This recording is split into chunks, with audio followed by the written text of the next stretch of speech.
I'm going to throw you a curveball, Ewok, because I didn't mention this to you earlier today when I was putting the notes together for the show. But real quick, I wanted to address it because this is the second time that I've seen Richard Hart on Twitter say this and endorse this person. But he pretty vehemently was behind Vivek Ramaswamy today on Twitter for the second time. Vivek, if anybody didn't or missed the Republican debate, even though I think we all know who the candidate's going to be here in the U.S. When it comes to the 2024 election for the Republicans.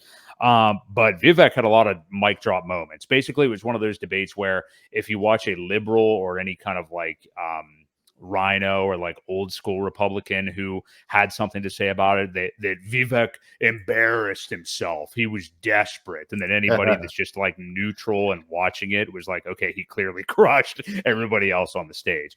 But anyway, Richard, though, encouraging others to endorse him in the U.S. Certainly can't. I can certainly see why he's a fan of him. I mean, like you and I were just talking about him the other day after that debate with some of the things that he said. A lot of awesome moments. Called Nikki Haley Dick Cheney in 3-inch heels, which was pretty funny. He brought up her daughter being like addicted to TikTok, and then she flipped out about, "Oh, keep my daughter's name out of your mouth. She's 25 years old." Right. Apparently, it's not like it was a little kid. But yeah, he's been dropping truth bombs for a while.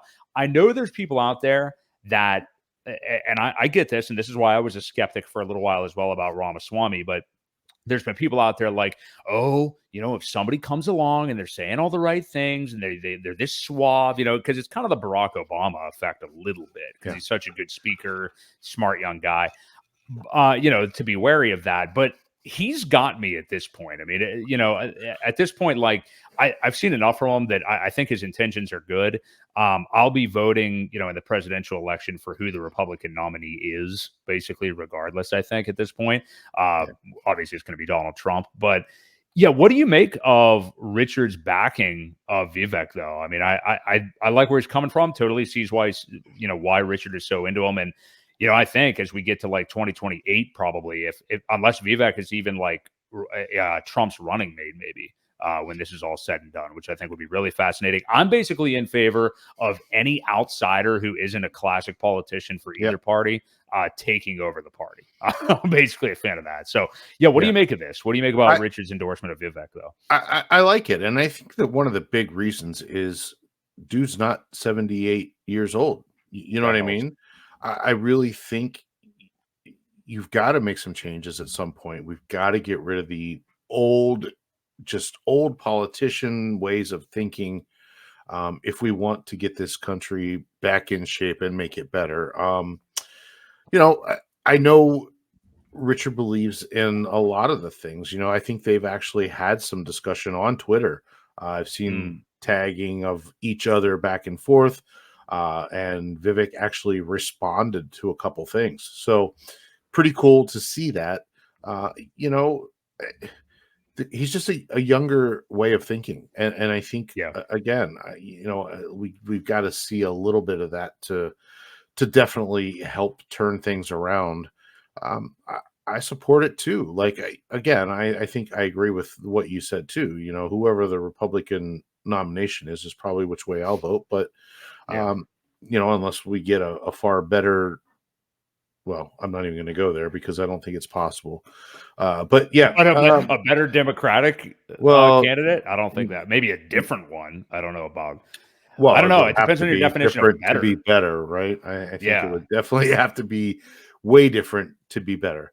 We're definitely getting demonetized tonight. Yeah. Well. Oh well. RFK. Yeah. Well, he's already dropped. He's not a Democrat. I mean, he's independent, right? Yeah, he's independent now. So yeah, I mean, I could see his benefits as well. So there's, it's going to be interesting. I like the fact that he threw somebody out there. Unfortunately, I think he lives overseas. We don't even know where Richard lives, so it's definitely not in the United States. He can't vote anyway. Well, he may be able to, if he's still a citizen, may be able to send an absentee ballot or whatever it may be. But again, it's one of the things I kind of cringe talking politics because it usually doesn't help things. You're going to piss off half the people anyway. So, but yeah, I think he's got some good ideas. I like what he did. And it's funny how he did